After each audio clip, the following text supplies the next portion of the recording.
Hi guys, welcome to the vlog. And today we are going to unbox and quick check my new cyclocomputer Majin C506 Smart GPS Bike Computer. And may kasama siyang freebie na tempered glass. Let's unbox.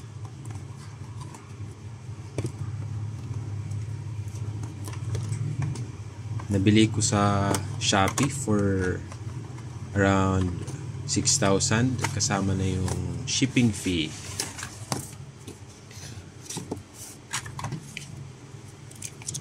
Manuals.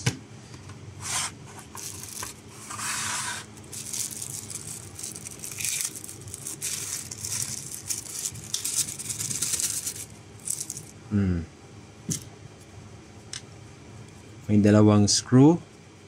May kasamang lanyard in case mahulog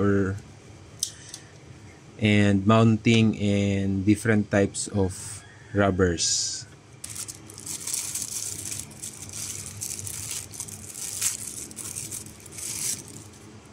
And USB Type-C. And ito yung bike computer.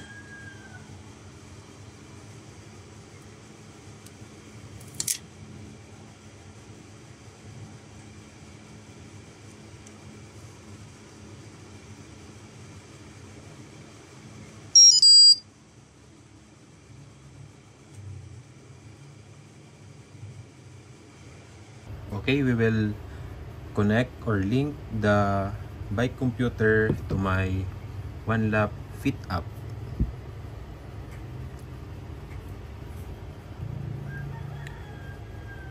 Add device. C506. Allow. And scan. And pairing.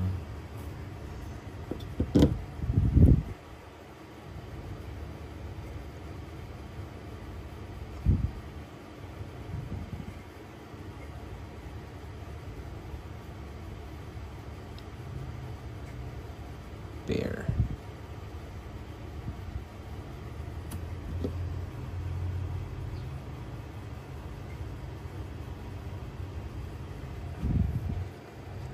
Device calibration required. Is recommend to calibrating device. Okay, right after na ma-pair natin yung Majin ay ito na yung makikita nyo sa OneLap Fit app. May firmware update siya, so rin-recommend nila na dapat updated yung firmware ng Majin. Okay, so explore natin yung app. By the way, kagabi gumawa na lang ako ng mga routes, so pwede nyo po siyang i-import. Ayan. So explore natin guys. Sa riding mode, you can add workout, road or commute. And sa indoor training, by the way, I am planning to buy a smart trainer very soon. Waiting lang sa good offer. Okay, so explore natin yung free training. May free training target power, resistance, and grade category. Ayan.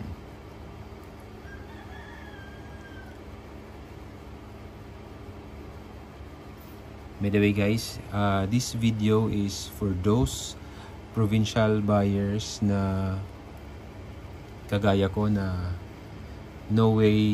there's no way makapag-testing ng Majin or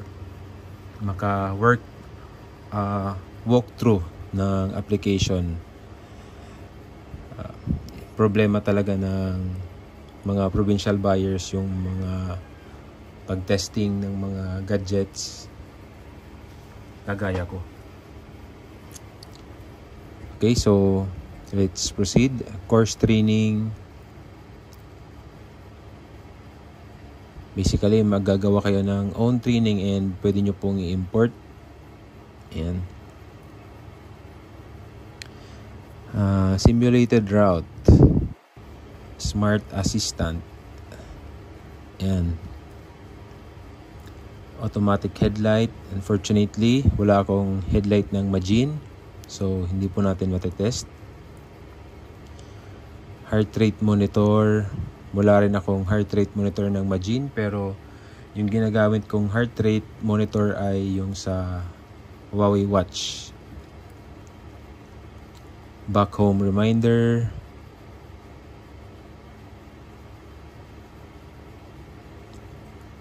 Energy replacement reminder. And this one for me is very helpful. Newbie ako, and for me to conserve my energy, dapat ay sakto yung energy replacement natin. Replenishment rather. Hydration notification. Ayan, helpful din po.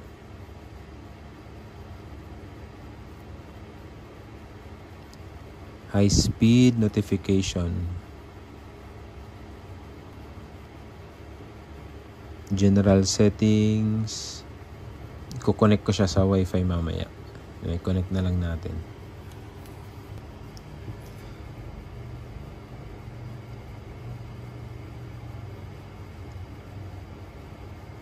Katana gravel. And okay, na-set na natin. 2180 mm. Ito yung 700 by 38C and 11.6 kilos. Okay. Sa notification naman,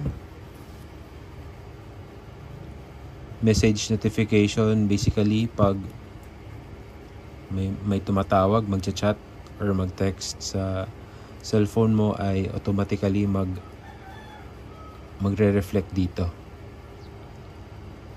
Altitude calibration, siguro itatry kong mag-manual input mamaya kasi dapat nasa outdoor. After the phone acquires a GPS fix, obtain a corresponding altitude to calibrate the device altitude. Dapat nasa outdoor area. But anyway, we will put it on automatic calibration. Time zone. And so I think that's it for the app. Update natin once ma-explore na natin yung bike computer mismo. Okay. So,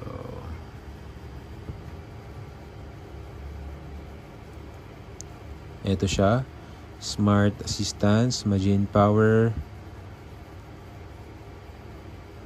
silent mode, long battery life, screen off after, and do not disturb. And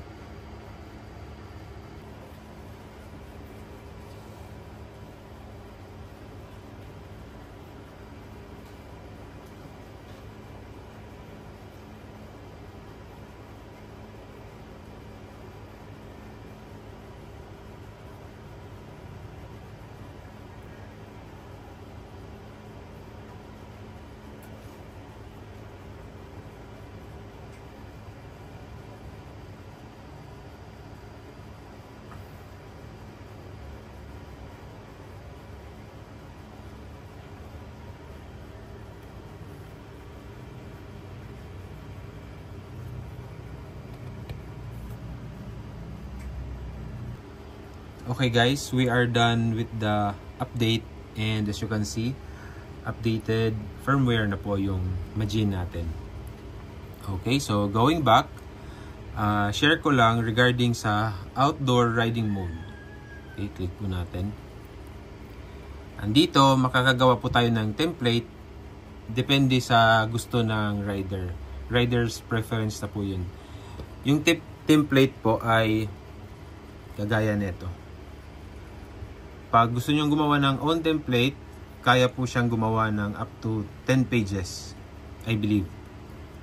Okay, sa settings, ayan. So, these are the preset templates. Ayan. Yung mga important details yung nakalagay. Ayan. Okay.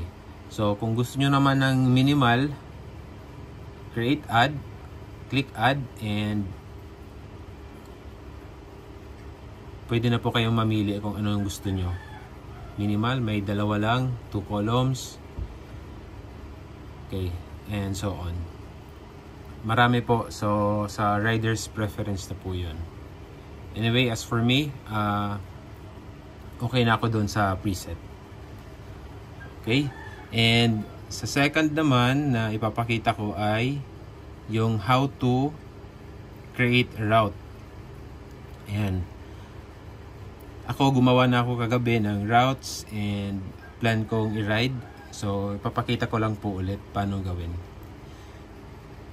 Under sa my route, ay create new route.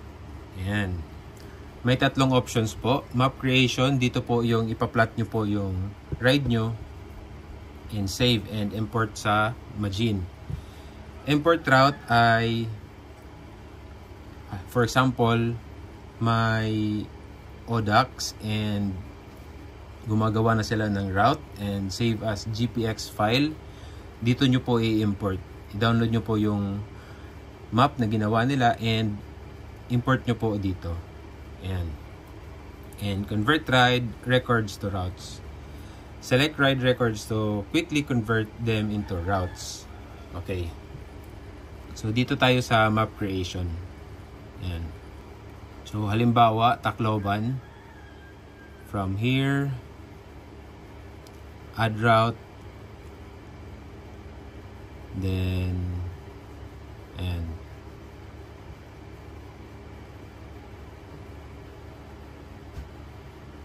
Ayan. Add route.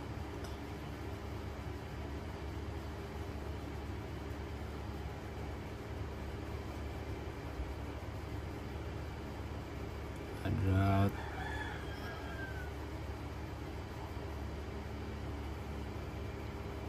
Ayan. So, preview route. Kagandahan dito, guys, makikita nyo yung estimated. Hindi po siya accurate based sa Majin. Estimated lang. Distance is about 8.98. Estimated time 15 and uphill section is 10%. Ayan. Okay, so save route lang natin. And that's it. Pwede nyo na po nating i-import yun. Okay, so we are done with the application. Again, guys, this video is for provincial buyers kagaya ko na there's no way na makapag-walk through sa application and sa Majin kasi walang sample, walang demo. Okay, so dito na tayo sa Majin. Okay, so sa route dito po, as you can see, no route, add to the app. Sige, try natin mag-add ng route. Ayan. Import. Okay, so done importing, guys. Mabilis lang, hindi ko na masyado na videohan. Mabilis lang yung import niya. So, check natin kung andito na sa Cyclocomputer yung import natin na route. Ayan, so as you can see, dito na po. Okay.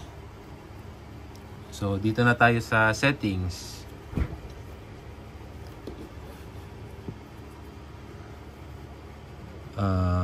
Tones. phone pair, nag-pair na tayo, Wi-Fi, connected na. Power management, feeling ko auto shutdown, no, auto screen off, bicycle idle 1 minute,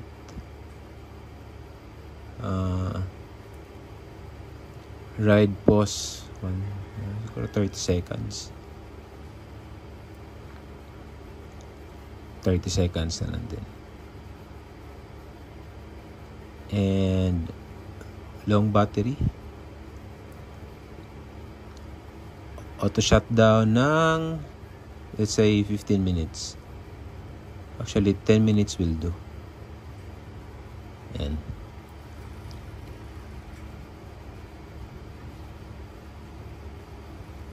Auto function, auto pause. Gawin nating 2 kilometers per hour kasi mahina tayo sa ride sa uphill. Auto lap, automatic siyang magre-recognize as lap. Unit preference. Yan. Time, ay maganda to kasi isa sa downside na ginagamit ko before, this one, ASUS, ay naka 24 hour siya. So nagma-minus pa ako ng 12 hours para makuha ko yung eksaktong time rather. Okay, sa map, no map downloaded, so ida-download natin yung map dito under sa map, plus, and Asia and Philippines.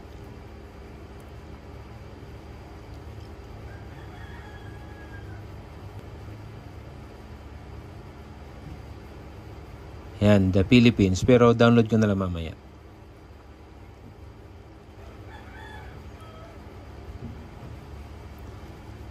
Navigation card, map display. Ayan. Language naman, marami siyang supported language.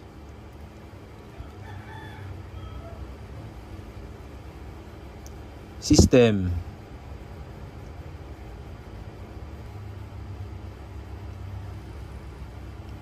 I think that's pretty much it. Na-tackle na natin lahat ng most important details. If ever naman may nakaligtaan tayo, please comment down below. Okay, for now, we will download the map of the Philippines.